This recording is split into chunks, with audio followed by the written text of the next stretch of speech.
नमस्कार, यो एभिन्यूज खबरको संकेत हो र तपाई अहिले एभिन्यूज@7 मा हुनुहुन्छ। म सुभाष नेपाल। म विष्णु बसौला। प्रारम्भमा मूल खबर।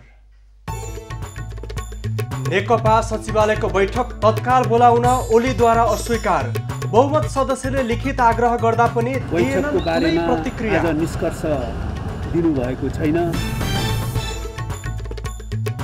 संसद अधिवेशन तत्काल बोलाउन पूर्व सभामुखहरूको आग्रह। सरकारलाई सही बाटोमा डोर्याउन पनि संसद आवश्यक रहेको भनाइ। संसदले चाहिँ सम्बोधन गर्नुपर्छ। नेपालमा थप 2753 जनामा कोरोना संक्रमण। 2206 जना निको भए, 17 जनाको मृत्यु। ट्राफिक प्रहरीद्वारा काठमाडौँमा साङ्गीतिक डमी अभियान सुरु। ट्राफिक सचेतना अभिवृद्धिमा प्रभावकारी हुने विश्वास। यो सबै गरेर दुर्घटनालाई चाहिँ न्यूनीकरण गर्ने। अमेरिकी राष्ट्रपति चयनको लागि महत्त्वपूर्ण मानिएको राज्यमा बाइडेनको अग्रता। देशका लागि एकताबद्ध हुन सबैलाई बाइडेनको आह्वान। चर्को विवादपछि नेपाल क्रिकेट संघ क्यानले खेलाडी वर्गीकरण सच्यायो। खेलाडीसँगको सम्झौता भने 6 महिना घटाइयो।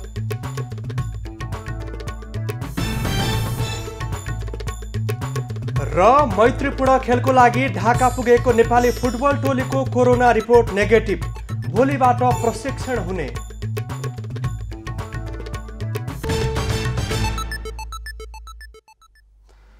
सुभाष, सरकारले कोरोना संक्रमितको परीक्षणको लागि र उपचारको लागि ढिलासुस्ती गरेर आनाकानी गरिरहेपछि सर्वोच्चले दिएको आदेश कार्यान्वयनको लागि ताकेता भइरहेको छ। अर्कोतर्फ अस्पतालका शय्याहरू भरिभराउ भएका छन् भने परीक्षण पनि घट्दै गएको छ र संक्रमितको सङ्ख्या पनि घटेको जस्तो देखिएको छ। पक्कै पनि परीक्षण घटाउँदा स्वतः संक्रमितको सङ्ख्या घट्ने नै भयो र पछिल्लो 24 घण्टामा 2753 जनामा सङ्क्रमण पुष्टि भएको छ भने विष्णु जाडो महिना लागेसँगै सङ्क्रमणको जोखिम बढी हुने भनेर विज्ञहरूले बताउँदै आएका छन्। थप सजगता सतर्कता अपनाउनु पर्ने देखिएको छ। अब खबरको सिलसिला प्रारम्भ गरौँ कोरोना सङ्क्रमण सम्बन्धी प्रसङ्गबाट। नेपालमा शनिबार थप 2753 जनामा कोरोना पुष्टि भएको छ। गत 24 घण्टामा 10,423 पिसिआर परीक्षण गर्दा 1,676 पुरुष र 1,077 महिलामा सङ्क्रमण पुष्टि भएको हो। यो सँगै नेपालमा कोरोना सङ्क्रमितको सङ्ख्या 1,91,636 पुगेको छ। काठमाडौँ उपत्यकामा मात्रै 1,512 सङ्क्रमित थपिएका छन्। तीमध्ये 1,294 जना काठमाडौँ, 77 जना भक्तपुर र 141 जना ललितपुर जिल्लाका रहेका छन्। अहिले उपत्यकामा सक्रिय सङ्क्रमितको सङ्ख्या 18,862 रहेको छ। एकै दिन प्रदेश 1 मा 494, प्रदेश 2 मा 77, बागमती प्रदेशमा 1,679 जनामा सङ्क्रमण पुष्टि भएको छ। त्यस्तै गण्डकी प्रदेशमा 137, लुम्बिनी प्रदेशमा 218, कडालीमा 25 र सुदूरपश्चिममा 103 जना सङ्क्रमित थपिएका छन्। अहिले मनाङ र बाजुरा बाहेक सबै जिल्लामा सक्रिय सङ्क्रमित भेटिएका छन्। झापा, मोरङ, सुनसरी, काठमाडौँ, भक्तपुर, ललितपुर, चितवन, काभ्रे, मकवानपुरमा 500 भन्दा धेरै सङ्क्रमित रहेका छन्। त्यस्तै कास्की, नवलपरासी पूर्व, दाङ र रूपन्देहीमा पनि सक्रिय सङ्क्रमितको सङ्ख्या 500 भन्दा बढी रहेको छ।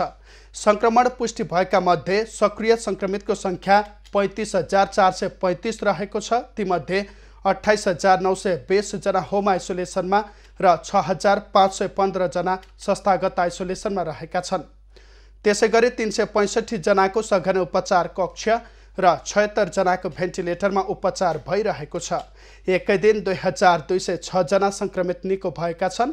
हालसम्म 1,55,114 जना सङ्क्रमित निको भएको मन्त्रालयले जनाएको छ। कोरोना सङ्क्रमण मुक्त हुनेहरू 81% रहेका छन्। त्यस्तै क्वारेन्टिनमा 1,144 जना रहेका छन्। हालसम्म 15,27,766 वटा पिसिआर नमुना परीक्षण गरिएको छ। त्यस्तै कोरोनाका कारण थप 17 जनाको मृत्यु भएको छ भने हालसम्म कोरोनाका कारण ज्यान गुमाउनेको सङ्ख्या नेपालमा 1,087 पुगेको छ। कुनै व्यक्ति कोरोना संक्रमित हुँदैमा उसले अरूलाई रोग सारिहाल्छ भन्ने हो पक्कै हुँदैन। संक्रमितमा जोखिमको स्तर पनि फरक हुन्छ।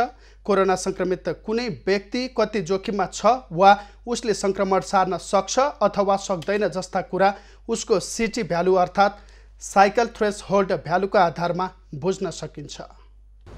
विश्व स्वास्थ्य संगठनले सिटी भ्यालु अर्थात् साइकल थ्रेसहोल्ड 40 भन्दा माथि भए नेगेटिभ मान्नुपर्ने बताएको छ। European journal of clinical microbiology and infectious डिजिजका अनुसार 33 देखि 34 भन्दा माथि सिटी भ्यालु देखियो भने त्यस संक्रमित व्यक्तिबाट रोग सर्ने सम्भावना नरहने बताएको छ।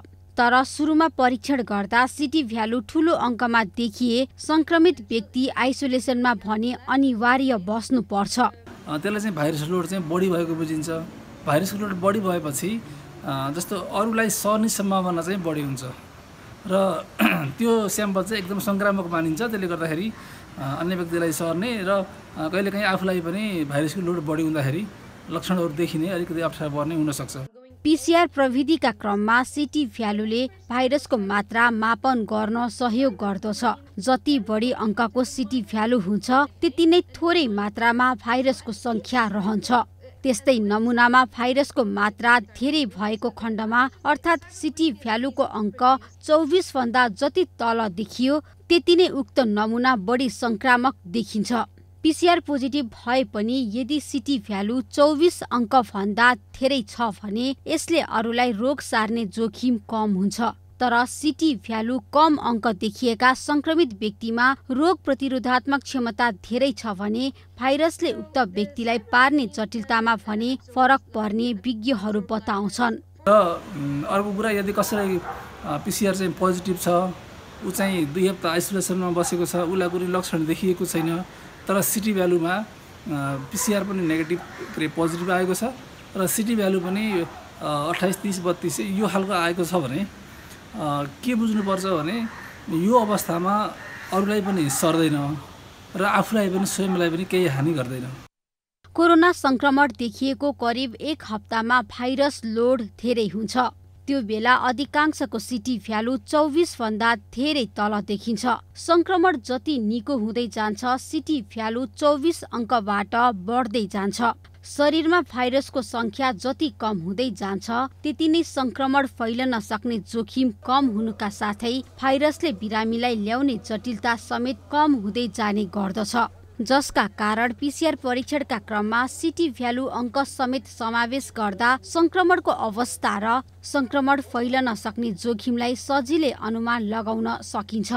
एभिन्यूज खबरका लागि त्रिगुडा भट्टराई बस्नेत, काठमाडौँ। सत्तारूढ नेकपाका कार्यकारी अध्यक्ष पुष्पकमल दाहाल सहित सचिवालयका 5 सदस्यले तत्काल बैठक बोलाउन लिखित आग्रह गरेका छन्। आज प्रधानमन्त्री निवास बालुवाटार पुगेर कार्यकारी अध्यक्ष दाहाल सहित 5 सचिवालय सदस्यले प्रधानमन्त्री समेत रहेका अर्का अध्यक्ष केपी ओलीलाई सचिवालयको बैठक तत्काल बोलाउन लिखित आग्रह गरेका हुन्। अध्यक्ष ओलीसँग करिब 2 घण्टा छलफल गरे 5 सचिवालय सदस्यले पार्टीभित्र देखिएका समस्या र तात्कालीन राजनीतिक परिस्थितिबारे निर्क्योलमा पुग्न 2 दिनभित्रै बैठक बोलाउनु पर्ने बताएका हुन्। बारम्बार बैठकको आग्रह गर्नुभएको परिप्रेक्ष्यमा पनि बैठक हुन नसकेको स्थितिमा कार्यकारी अध्यक्षले प्रस्तावित गर्नुभएको सन्दर्भलाई मात्रै ध्यान दिँदै छिटै सचिवालयको बैठक बस्नका निम्ति कमरेड केपी शर्मा ओलीसँग पनि अनुरोध गरेका छौँ। कोरोना भाइरस संक्रमणले पैदा गरेको स्वास्थ्य सङ्कट, जनतामा देखा परेको समस्या, आर्थिक सङ्कट लगायतका विषयमा छलफल गर्न बैठकको माग गरिएको प्रधानमन्त्रीको कार्यशैलीप्रति असन्तुष्ट नेताहरूको भनाइ छ। बैठक बस्ने बारेमा ओलीले भने कुनै प्रतिक्रिया नदिएको बताइएको छ। केपी शर्मा ओलीले बैठकको बारेमा आज निष्कर्ष दिनुभएको छैन। हामीले सकभर भोलि नै नभए पर्सिसम्ममा बैठक बसेर यी सबै विषयहरूमा गम्भीरतापूर्वक छलफल गरौँ र पार्टीलाई एकताबद्ध बनाउने विधि र पद्धतिको आधारमा पार्टी सञ्चालन गर्ने, पार्टीको निर्णय सबैले कार्यान्वयन गर्ने। स्थायी कमिटी बैठकले गरेका निर्णयको कार्यान्वयन अगाडि बढ्न नसकेको अवस्थाको समीक्षा र पार्टीमा उत्पन्न सङ्कटको सम्बन्धमा छलफल गर्दै पार्टी एकताको रक्षा गर्न पनि बैठक आवश्यक रहेको उनीहरूको भनाइ छ। कार्यकारी अध्यक्ष दाहालले पटक पटक बैठकका लागि आह्वान गर्दा पनि बस्न नसकेको अवस्थालाई मध्यनजर गर्दै शनिबार बहुमत सचिवालय सदस्यले लिखित अनुरोध गरेका हुन्। 9 जना सचिवालय सदस्य रहेको नेकपामा कार्यकारी अध्यक्ष दाहाल, वरिष्ठ नेता नेपाल झलनाथ खनाल, उपाध्यक्ष वामदेव गौतम र प्रवक्ता नारायण काजी श्रेष्ठले तत्काल बैठक बोलाउन माग गरेका हुन्। उनीहरूले शुक्रबार र शनिबार धुम्बाराही स्थित पार्टी कार्यालयमा पछिल्लो विवादका बारेमा छलफल गर्दै अध्यक्ष ओलीलाई बैठक बोलाउन अनुरोध गर्ने निर्णय गरेका थिए। पार्टी र सरकार सञ्चालनका विषयमा प्रधानमन्त्री ओलीले पार्टी निर्णय नमानेको भन्दै नेकपामा विवाद चर्कदै आएको छ। पूर्व सभामुखहरूले संघीय संसदको हिउँदे अधिवेशन तत्काल आह्वान गर्न सरकारसँग आग्रह गरेका छन्।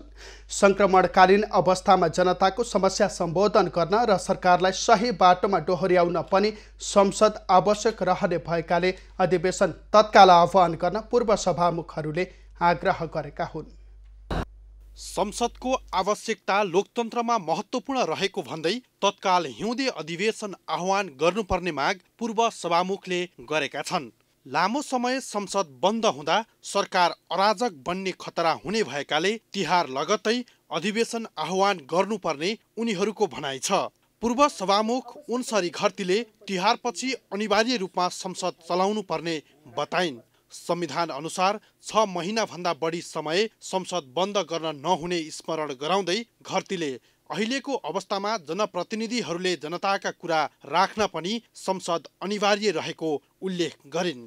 कोरोना महामारीको समयमा सबै राजनीतिक दल एकै ठाउँमा रहेको अवस्थामा संसदबाट यस सम्बन्धी थप छलफल र बहस गरे अझ राम्रो हुने उनको भनाइ छ। जनताको प्रतिनिधिमूलक संस्था संसद बन्द हुँदा देशमा अराजकता मौलाउने डर हुने उनी बताउँछिन्। संसद त रिस्क मोलेर पनि चल्नुपर्छ, किनभने त्यो त जनताको प्रतिनिधि संस्था हो र जनसमुदायको जीवन रक्षाको लागि जनसमुदायले चाहिँ आफ्नो कामकाज अगाडि बढाउँदा पर्ने अप्ठ्याराको लागि पनि सांसदहरूले या संसदले चाहिँ सम्बोधन गर्नुपर्छ। पूर्व सभामुख रामचन्द्र पौडेलले राज्यलाई सञ्चालन गर्ने र सरकारलाई बाटो देखाउने भएकाले संसद अधिवेशन सुचारू गर्नु अनिवार्य भएको बताए। प्रधानमन्त्री केपी ओलीले सत्ता स्वार्थका लागि आकस्मिक रूपमा संसदको अधिवेशन अन्त्य गरेको उल्लेख गर्दै पूर्व सभामुख पौडेलले त्यसलाई सत्तारूढ दलले एकाधिकार लाद्न खोजेको दृष्टान्तको रूपमा व्याख्या गरे। तिहार छठ लगत्तै अधिवेशन सुरु गर्नुपर्ने उनको भनाइ छ। प्रधानमन्त्रीको सत्ता स्वार्थले गर्दा उहाँलाई चाहिँ सजिलो पार्नको लागि भनेर यो संसदको एकाएक चाहिँ अन्त गरियो, संसद अधिवेशनको अन्त गरियो। यो सत्ताधारीहरूको मोनोपोलीको चाहिँ यो चाहिँ दृष्टान्त हो। यो लोकतन्त्र जहाँ परिपक्व छ त्यहाँ त्यस्तो गर्न पाइँदैन। नेपाली कांग्रेसका वरिष्ठ नेता समेत रहेका पौडेलले सरकारले संसदको अधिवेशन बन्द गर्दा कतिपय तत्काल गर्नुपर्ने ऐन कानुनहरू अलपत्र परेको जिकिर गरे। संसदको क्रियाशीलता कायम राख्न तत्काल संसद बोलाउनु पर्ने पक्षमा कांग्रेस रहेको उनले बताए। सरकारले आकस्मिक रूपमा संसद अधिवेशन अन्त्य गर्दा प्रतिपक्षी दलले तदारुकता देखाउन नसकेको समेत पूर्व सभामुखहरूको भनाइ छ। केपी ओलीले वर्षे अधिवेशन असार 18 गते अन्त्य गरेका थिए, तर सरकारले हिउँदे अधिवेशन बोलाउने तयारी अझै गरेको छैन। जनता समाजवादी पार्टीका संघीय परिषदका अध्यक्ष डाक्टर बाबुराम भट्टराईले संसद अधिवेशन बोलाउनका लागि माग गरेका छन्। आज ट्विट गर्दै उनले सत्तारूढ नेकपाको आन्तरिक किचलो उसैले छिनोफानो गरे पनि हालका लागि गम्भीर देखिएका विषयमा संसद अधिवेशनमा छलफल गरिनुपर्ने धारणा सार्वजनिक गरेका छन्। कोरोना, अर्थतन्त्र, संघीयता, भ्रष्टाचार, विदेश सम्बन्ध र अन्य विषयमा संसदमा छलफल हुनुपर्ने भट्टराईको भनाइरहेको छ। उनले सरकारका दुष्कर्म, कुकर्म, जनता र प्रतिपक्षी दलको पनि गम्भीर चासोको विषय हुनाले ती मुद्दामा संसद अधिवेशन बोलाएर छलफल गरिनुपर्नेमा जोड दिएका छन्। प्रमुख प्रतिपक्षी नेपाली कांग्रेसले पनि संसद अधिवेशन बोलाउनु पर्ने माग गर्दै आएको छ। नेपाली कांग्रेसका पदाधिकारी र पूर्व पदाधिकारीको बैठकले केन्द्रीय समिति बैठक अघि नै पार्टीभित्र देखिएका विवाद अन्त्य गर्ने गरी छलफल अगाडि बढाएको छ। शनिबार कांग्रेस सभापति शेरबहादुर देउवा निवास बुढानीलकण्ठमा बसेको बैठकमा वरिष्ठ नेता रामचन्द्र पौडेल सहितका 27 केन्द्रीय सदस्यले पेश गरेको 16 बुँदे असहमतिका विषयमा नेताहरूले धारणा राख्ने क्रम जारी रहेको र केन्द्रीय समिति बैठक अघि नै असहमति भएका विषयमा सहमति जुटाउने प्रयास हुने नेताहरूले बताएका छन्। विभाग गठन, क्रियाशील सदस्यता वितरण, अन्य दलबाट आएका नेता कार्यकर्ताको समायोजन, भातृ संस्थाको पदावधि लगायतका विषयमा देखिएको विवाद टुङ्ग्याउन आइतबार पनि पदाधिकारी र पूर्व पदाधिकारीको बैठक बस्ने र ठोस निष्कर्षमा पुग्ने नेताहरूले बताएका छन्। अहिले विधानसँग जोडेर उठेका विषयहरूका सन्दर्भमा समझदारीबाट के कुराहरू भोलि दिनभरिमा टुङ्ग्याउने र सबै टुङ्ग्याएर मात्रै पछि बैठक बस्ने। सहमतिका लागि भन्दै केन्द्रीय कार्यसमिति बैठक कार्तिक 24 गतेको लागि बोलाइएको छ। बैठकमा सहभागी नेताका अनुसार पौडेल समूहले आफूहरूले उठाएको माग कुनै हालतमा पूरा हुनुपर्ने अडान राख्दै आएका छन् भने देउवा समूहले गठन भएको विभाग खारेज नगर्ने भन्दै विभागमा सहभागी हुन चाहनेको नाम दिन पौडेल समूहसँग अनुरोध गर्ने बताइएको छ। भारतीय स्थल सेना अध्यक्ष मनोज मुकुन्द नरवाणेको नेपाल भ्रमण दुई देशको सम्बन्ध सुधारमा सकारात्मक भएको विज्ञहरूले बताएका छन्। नेपालको पछिल्लो नक्सा सार्वजनिक भएपछि चिसिएको सम्बन्ध भ्रमणले ढोका खोल्ने पनि विज्ञहरूको भनाइरहेको छ। भारतसँग संवादहीनताको अवस्थामा रहेको कूटनीतिलाई नरवाणेको भ्रमणले केही हदसम्म सकारात्मक बनाउन सहयोग पुगेको सुरक्षा विज्ञले बताएका छन्। भ्रमणले नेपाल र भारत बीचको कूटनीतिक सम्बन्धलाई केही हदसम्म भए पनि गतिशील बनाउने विश्वास जगाएको धेरैको ठम्याइ छ। सार्वभौम सत्ता सम्पन्न राष्ट्रको हिसाबले दुई देश बीचको सम्बन्धलाई बढाउन चाहने भए पनि 1 वर्षदेखि रोकिएको प्रक्रियामा यो भ्रमणले कूटनीतिक सुरुवात भएको छ भन्ने सन्देश दिएकाले सकारात्मक रूपमा लिनुपर्ने सुरक्षा विज्ञ बताउँछन्।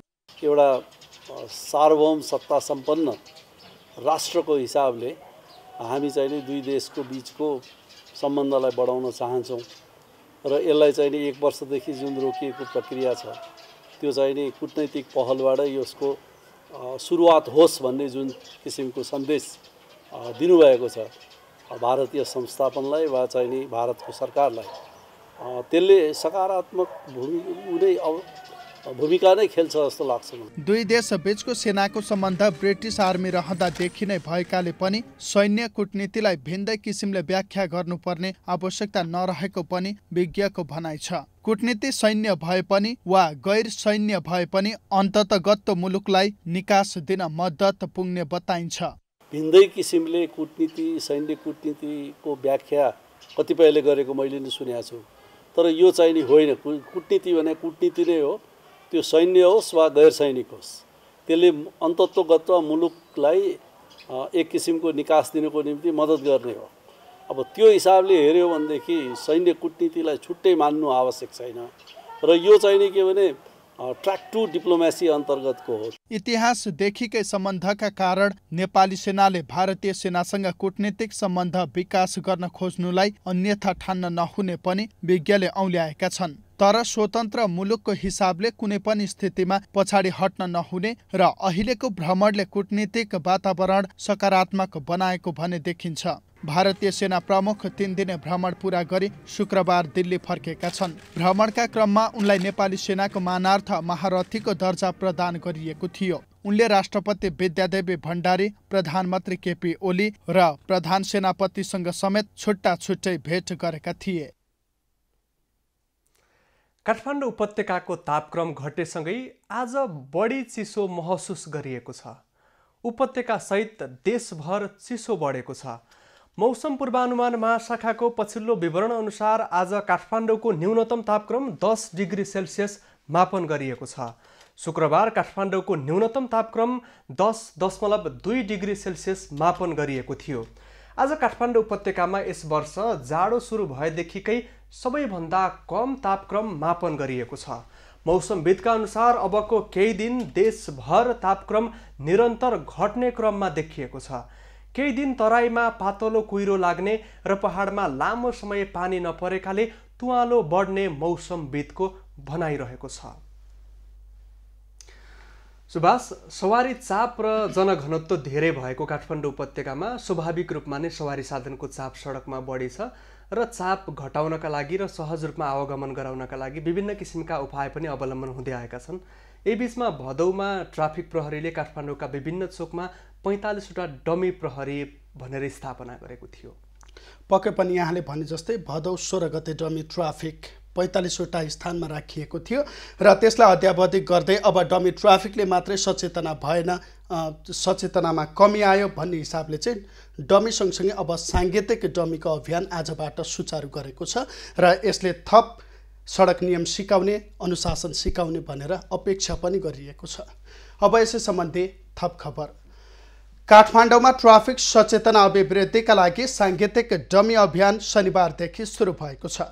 महानगरीय ट्राफिक प्रहरी महाशाखाले ट्राफिक नियम, सडक अनुशासन र सडक सचेतना अभिवृद्धि गर्न अभियानको थालनी गरेको हो।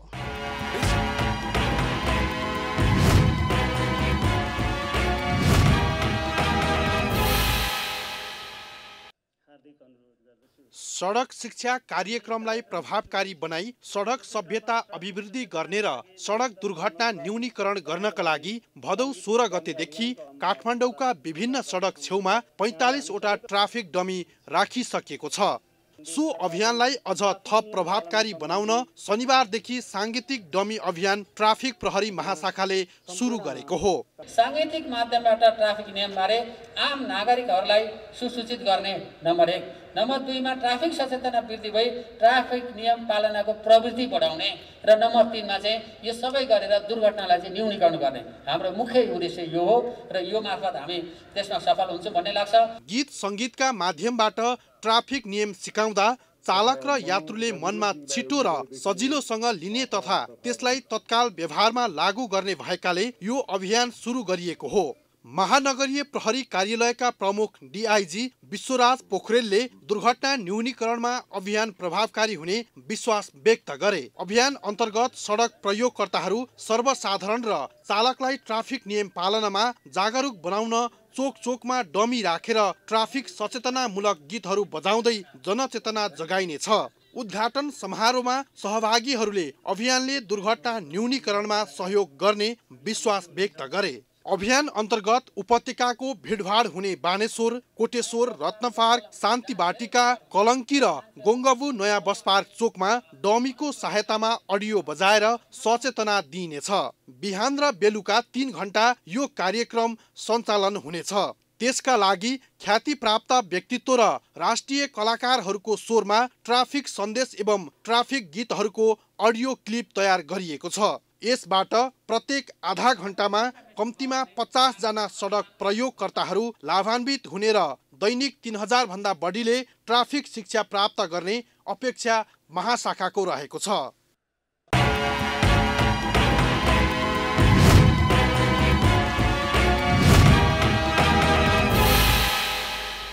महिला हिंसा र बलात्कारका विरुद्ध शनिबार काठमाडौँ लगायत 7 प्रदेशमा विरोध प्रदर्शन गरिएको छ। कालो पहिरनमा उपस्थित युवाको समूहले काठमाडौँको माइतीघर लगायत विभिन्न प्रदेशमा प्रदर्शन गरेका हुन्। शनिबार माइतीघर मण्डला नजिकैको सडकमा बसेर युवा युवतीले मुखमा कालो पट्टी लगाएर बलात्कार विरुद्धको नाटक नाराबाजी गर्दै प्रदर्शन गरेका थिए। महिला हिंसा र बलात्कारका विरुद्ध सो समूहले निरन्तर रचनात्मक विरोधका कार्यक्रम गर्दै आइरहेको छ। बलात्कार र महिला हिंसाका विरुद्ध गोर्खामा महिलाहरूले प्रदर्शन गरेका छन्। अझै कति सहने अभियान अन्तर्गत महिलाहरूले कालो लुगा, कालो पट्टी र कालै मास्क लगाएर गोर्खा बजारमा विरोध जनाएका हुन्। सो समूहले गोर्खा बजारको लोकतान्त्रिक चोकमा प्रदर्शन गरेका थिए। केही महिना यता दैनिक बलात्कारको घटना बढेकाले त्यसलाई रोक्न दबाब दिने उद्देश्यले प्रदर्शन गरिएको सहभागीहरूले बताएका छन्। उनीहरूले बलात्कार विरुद्धको कानुनलाई अझै कडा बनाउनु पर्ने, बलात्कार भएमा निवेदन दिने हद म्याद थप गर्नुपर्ने लगायतका माग राखेका छन्। कैलालीको चिसापानीदेखि सोल्टा हुँदै अछाम जाने सबैभन्दा छोटो दूरीको सडकमा 2वटा पुलको शिलान्यास गरिएको छ। वर्षौंदेखि अलपत्र सडकको स्तर उन्नतिको काम तीव्र गतिका साथ अघि बढेसँगै सडकका विभिन्न स्थानमा आवश्यक पुल निर्माण हुन थालेका हुन्। कैलालीदेखि अछाम जाने सबैभन्दा छोटो दूरीको सडक चिसापानी सोल्टा अछाम सडकका 2वटा ठाउँमा सडक पुलको शिलान्यास गरिएको छ। मोहन्याल गाउँपालिका वडा नम्बर 7 अन्तर्गत पर्ने सडकको बाँका र पानी खोलामा एकैसाथ सुदूरपश्चिम प्रदेशका भौतिक पूर्वाधार विकास मन्त्री पठान सिंह बोहराले शिलान्यास गरेका हुन्। पुलको शिलान्यास गर्दै मन्त्री बोहराले चिसापानी सोल्टा अछाम हुँदै ऋषिदह जोड्ने सडक प्रदेश गौरवको आयोजनाको रूपमा अगाडि बढ्ने बताएका छन्। खास गरिकन यसमा यो चिसापानी सोल्टा हुँदै अछाम भएर ऋषिदह बडीमालिका जोड्ने यो सडक हाम्रो प्रदेश गौरवको सडकमा हामीले योजनामा राखेका छौँ र यो खास गरेर यो क्षेत्रमा 4-5वटा पुलहरू यो सडकमा चाहिँ हामीले बनाउनु पर्ने आवश्यकता छ।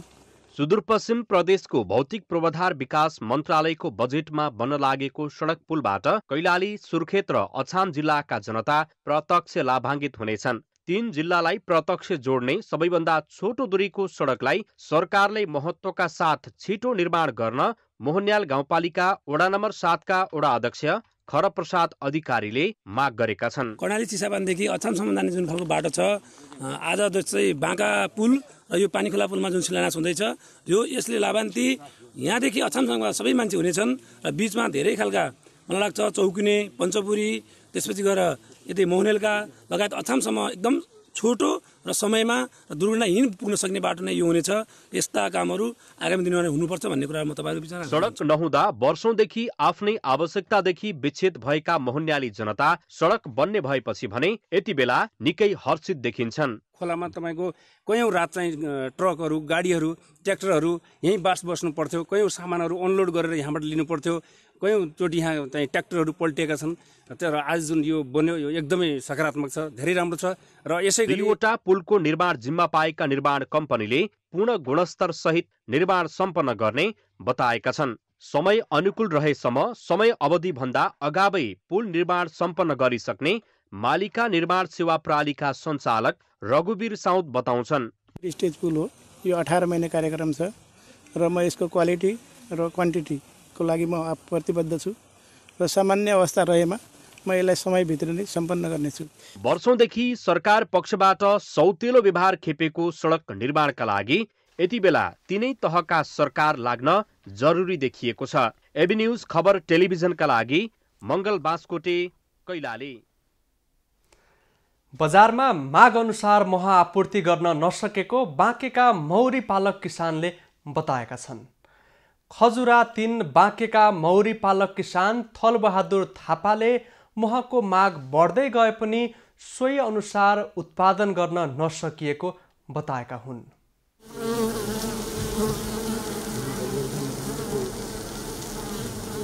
बाँकेमा महको माग बढ्दै गएकाले विभिन्न सङ्घ संस्था र युवाहरूले पनि मौरी पालन व्यवसाय बढाएर आपूर्ति गरिनुपर्नेमा जोड दिएका छन्। गत वर्षदेखि माग बढी आउने गरेकाले माग अनुसार मह मौरी पालकले बजारमा पठाउन सकेका छैनन्। खजुरा 3 बाँकेमा मौरी पालन गर्दै आएका किसान थलबहादुर थापा माग अनुसार बजारमा मह पठाउन नसकिएको बताउँछन्।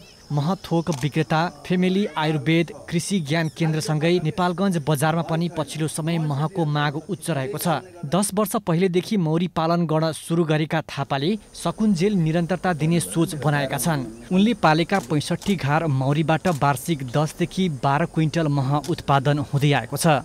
तर लागि पर्नु पर्यो, यसलाई चाहिँ सुरक्षा समर्थन र व्यवस्थापनको व्यवस्था हुनु पर्यो। त्यो भएपछि तपाईँको चाहिँ 5-6 लाख रुपियाँको चाहिँ आम्दानी मजाले घरै बसेर गर्न सकिन्छ। धेरै जग्गा पनि चाहिँदैन, थोरै जग्गामा अब 50-60 घरसम्म भइदियो भनेदेखि काफी मात्रामा हुन्छ सर। मौरी पालनबाट थापाले वार्षिक 4 देखि 6 लाखसम्म आम्दानी गर्दै आएका छन्। उनले वार्षिक 1.5 लाख रुपियाँ मौरी व्यवस्थापनमै खर्च गर्ने गरेका छन्। वार्षिक तपाईँको लगभग 4.5 देखि 5.5-6 क्विन्टलसम्म 6 लाखसम्मको हुन्छ।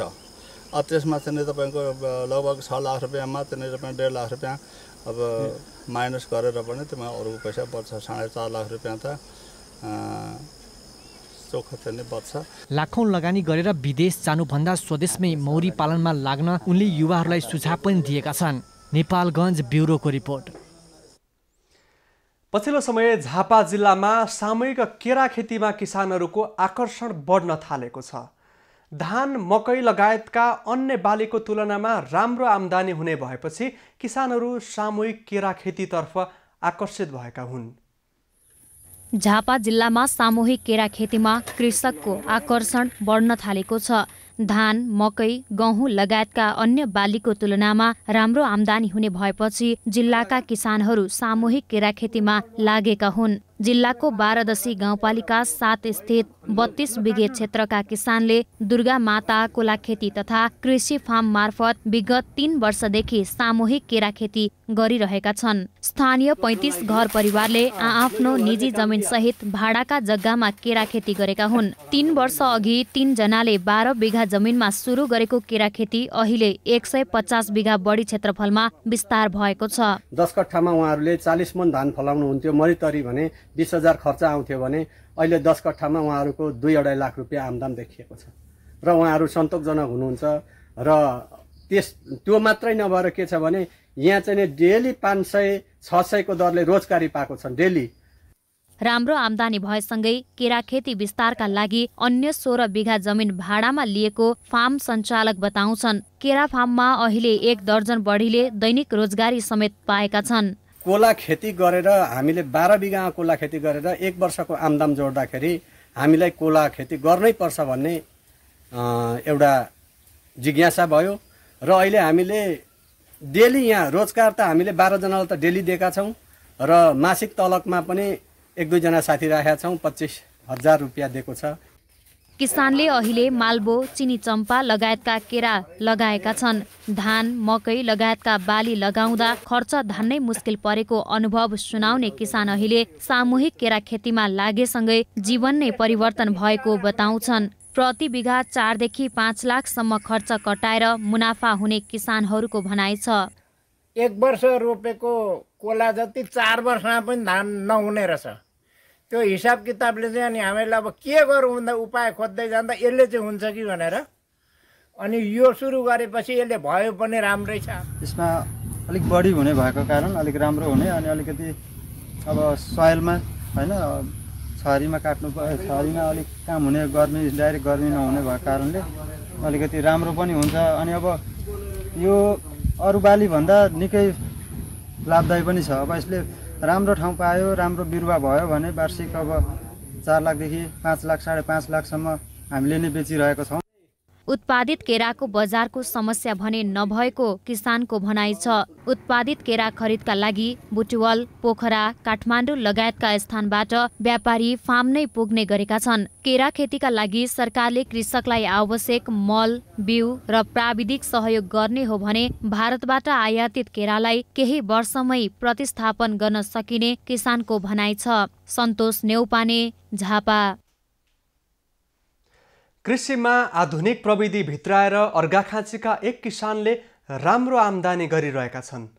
हाइटेक प्रविधिमा आधारित तरकारी खेतीले किसानलाई निकै फाइदा पुग्ने देखिएको छ। हाइटेक प्रविधिमा लटरममा गोलभेडा फलेपछि अर्घाखाँचीको सन्धिखर्क 10 बेलटारीका किसान खिमबहादुर पाण्डे दङ्ग छन्। कृषिलाई व्यावसायिक बनाएका उनले त्यसलाई प्रविधि मैत्री बनाएपछि उत्पादन र आम्दानी दुवै बढेको छ। यो सिजनमा रोपेका 800 बोट गोलभेडाबाट 8 टन नै उत्पादन हुने उनको अपेक्षा छ। गोलभेडा स्थानीय बजारमै 80 देखि 100 रुपियाँ किलोमा बिक्री भइरहेको छ। 10 किलो फल्ने अनुमान गरिएको छ। अहिले मार्केटमा यसको भाउ होलसेल 80 मा गए, फुटकर 100 मा गए। सोचे भन्दा पनि राम्रो लाग्छ मलाई पनि र साथीहरूले पनि साह्रै राम्रो फलाउनु आएछ। तपाईको त जे छ यो भाग्य नै त्यस्तै भन्छन् भन्नु ल। रोजगारीको लागि कोरिया जान 9 वर्ष अघि नै उनको भिसा लागेको थियो। कृषि भिसामा कोरिया जान भन्दा आफ्नै माटोमा केही गरेर देखाउँछु भन्ने सोचले उनले मासिक 1.5 लाख आम्दानी गरिरहेका छन्। तरकारीको आम्दानीले परिवारलाई उच्च शिक्षा दिन समेत सहयोग पुगेको छ। खासै कमाइ थिएन पहिला। अहिले चाहिँ गाईको दुधबाट र यो कृषिबाट लगभग महिनाको 1.5 लाख रुपियाँ आम्दानी हुने गर्छ। 2 वर्ष अगाडि चाहिँ 1.5 लाख रुपियाँ आम्दानी हुन्थ्यो। अहिले चाहिँ 1.5 लाख रुपियाँ आम्दानी हुने गर्छ। 20 किलो फल्ने अनुमान गरिएको छ। अहिले चाहिँ गाईको दुधबाट यो कृषिबाट लगभग महिनाको 1.5-2 लाख रुपियाँ बचाउँछु होला। त्यसपछि मेरा बच्चाहरूले एउटाले बेङ्गलोर पढ्छ फार्मेसी सम्बन्धी, लगभग 2 साल भयो बेङ्गलोर गएको। साना बच्चाहरूले गौरीशङ्करमा पढ्छन्। हाइटेक प्रविधिमा लगाएको गोलभेडा राम्रो फल्ने गरेको छ। यसरी रोपिएको गोलभेडा एक बोटमा 10 किलोसम्म उत्पादन हुने गरेको छ। सायद उहाँको प्रति बोट 10-12 किलो फलाउन सकिन्छ जस्तो मलाई लागेको छ। हप्ताको एकपल्ट आउने गरेको छु र उहाँलाई बजारको लागि पनि समस्या परेता बजारको खर्च गरेको छु। पहिला त अलि अप्ठ्यारो मान्नु थियो, जहिले फेरि यस्तो समस्या आउँदा किरा पर्ने होला भन्थ्यो। अनि यो नफल्ने भन्दा फल्छ, अरू समस्यालाई समाधान गरौँला भनेपछि मान्यो। अनि पछि फलिएपछि राम्रो फल्यो। प्रविधि मैत्री तरकारी खेतीका लागि प्रधानमन्त्री कृषि आधुनिकीकरण परियोजना जानेले किसानलाई सहयोग गरिरहेका छन्। पाण्डेजीको अहिले एकदम राम्रो प्रोडक्सन पनि भइराखेको अवस्था छ। गत आर्थिक वर्षमा यस अर्घाखाँची जिल्लामा 6वटा सेमी हाइटेक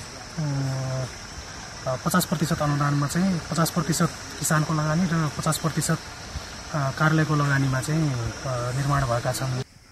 निर्वाहमुखी रहेको कृषिलाई व्यावसायिक र प्रविधि मैत्री बनाए रोजगारीका लागि विदेशमा गई भौतारिनु पर्दैन भन्ने उदाहरण सन्धि खर्कका किसानले देखाएका छन्। युवाहरूलाई कृषिमा आकर्षित गर्न यस्ता कार्यक्रमलाई तिनै तहको सरकारले सहयोग गर्नुपर्ने देखिन्छ।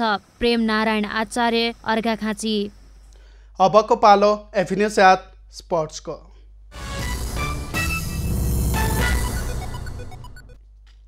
नेपाल क्रिकेट सङ्घ क्यानको बोर्ड बैठकले खेलाडी वर्गीकरणको निर्णयलाई सच्याएको छ, तर 1 वर्षको सम्झौतालाई 6 महिनामा घटाएको छ। चर्को विवादपछि सच्याइएको वर्गीकरणमा फास्ट बलर सोमपाल कामीलाई A ग्रेडमा राखिएको छ। अर्का फास्ट बलर अविनाश बोहरालाई C बाट B मा ल्याइएको छ। राष्ट्रिय टिममा रहे पनि सेन्ट्रल कन्ट्र्याक्टमा नपरेका ललित राजवंशीलाई B तथा सन्दीप जोरालाई C ग्रेडमा वर्गीकरण गरिएको छ। यसअघिको निर्णय अनुसार राष्ट्रिय टोलीका कप्तान ज्ञानेन्द्र मल्ल, पूर्व कप्तान पारस खड्का, शरद भेसुवाकर, सन्दीप लामिछाने, करण केसी, दिपेन्द्र सिंह ऐरी, बसन्त रेग्मी र विनोद भण्डारी गरी 8 खेलाडी ग्रेड A मा थिए भने सोमपाल थपिएका छन्। ग्रेड B मा थपिएका ललित राजवंशी र अविनाश बोहरा सहित सुसन भारी, आरिफ शेख र पवन सराफ तथा ग्रेड C मा सुभाष खकुरेल, रोहित पौडेल, कुशल मल्ल, रसिद खान, सन्दीप जोरा र कमल सिंह ऐरी रहेका छन्। ग्रेड A, B र C का खेलाडीहरूले क्रमशः मासिक 50,000, 40,000 र 30,000 प्राप्त गर्नेछन्। महिलातर्फ राष्ट्रिय टिमकी सदस्य सरस्वती चौधरी कन्ट्र्याक्टमा थिएनन्। उनलाई B मा तथा ममता चौधरी र युवा प्रतिभाशाली खेलाडी सुमन खतिवडालाई C मा राख्ने निर्णय गरिएको छ। क्यानको वर्गीकरण अनुसार अब राष्ट्रिय टिमकी कप्तान रुबिना छेत्री, नेरी थापा, इन्दु वर्मा, सीता राणा मगर र करुणा भण्डारी A ग्रेडमा परेका छन्। ज्योति पाण्डे, अप्सरी बेगम, रोमा थापा, बिन्दु रावल, कविता जोशी, ऋतु कनोजिया, काजल श्रेष्ठ, सरिता मगर र थपिएकी सरस्वती चौधरी ग्रेड B मा तथा कविता कुँवर, डोली भट्ट, अनुराधा चौधरी, सोनु खड्का, अञ्जली चन्द, सुमन खतिवडा, ममता चौधरी र शोभा आले ग्रेड C मा रहेका छन्। A ग्रेडले 15,000, B ग्रेडले 12 र C ग्रेडले 10,000 मासिक पारिश्रमिक पाउनेछन्। यसअघि 2020को जनवरीदेखि 1 वर्षको सम्झौताको निर्णय भएको थियो, तर कोरोनाका कारण भन्दै यो सम्झौतालाई 6 महिनामा घटाइएको छ। बैठकले मङ्सिर 10 गतेबाट राष्ट्रिय टिमको बन्द प्रशिक्षण सुरु गर्ने निर्णय पनि गरेको छ। यसैगरी क्यानको साधारण सभा मङ्सिर 3 गते गर्ने निर्णय पनि गरेको छ। साधारण सभा क्यानका बोर्ड सदस्यहरू कोरोना संक्रमित भएका कारण स्थगित भएको थियो। बङ्गलादेशसँगको मैत्रीपूर्ण फुटबल खेल्न ढाका पुगेको नेपाली टिमका खेलाडी र अफिसियल सबैको कोरोना परीक्षण नेगेटिभ आएको छ, जसले टिमलाई ठूलो राहत मिलेको छ। बङ्गलादेश उड्नु अगाडि मङ्गलबार पुरै टिमको PCR परीक्षण गर्दा 2 खेलाडीमा संक्रमण पुष्टि भएको थियो। पछिल्लो एक सातामा 7 खेलाडीमा संक्रमण पुष्टि भएसँगै टिम कमजोर त बनेको नै थियो, जोखिममा पनि थियो। तर बङ्गलादेश पुगेपछि गरिएको परीक्षण नेगेटिभ आउँदा ठूलो राहत मिलेको छ। 25 खेलाडी र 11 अफिसियल गरी कुल 36 जनाको PCR परीक्षण गरिएको थियो। रिपोर्ट आउन समय लागेपछि टिमले बसेको होटलमा हिजो र आज सामान्य प्रशिक्षण गरेको थियो। अब भोलिदेखि मैदानमै प्रशिक्षण गर्नेछ। यो टुरका लागि बालगोपाल महर्जनको नेतृत्वमा नेपाली टिम प्रशिक्षणमा रहेको छ। नियमित प्रशिक्षक योहान कालिन स्विडेनमा रहेको र यात्रामा स्विडेन सरकारले कडाई गरेको कारण जिम्मेवारी महर्जनलाई सुम्पिएको हो। नेपालले बङ्गलादेशसँग कार्तिक 28 र मङ्सिर 2 गते 2 मैत्रीपूर्ण खेल खेल्नेछ। अबको पालो एभिन्यूज एट मौसमको। एभिन्यूज एट मौसमको साथमा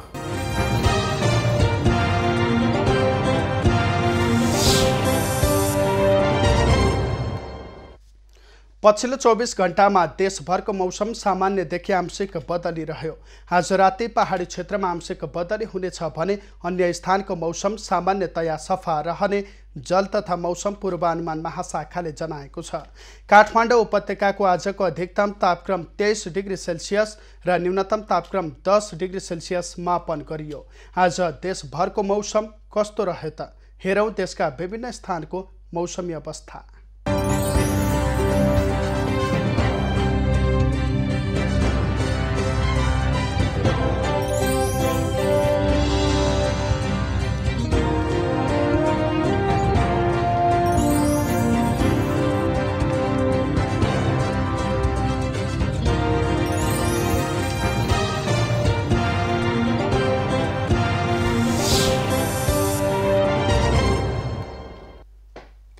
अहिलेलाई खबरको क्रम यति नै।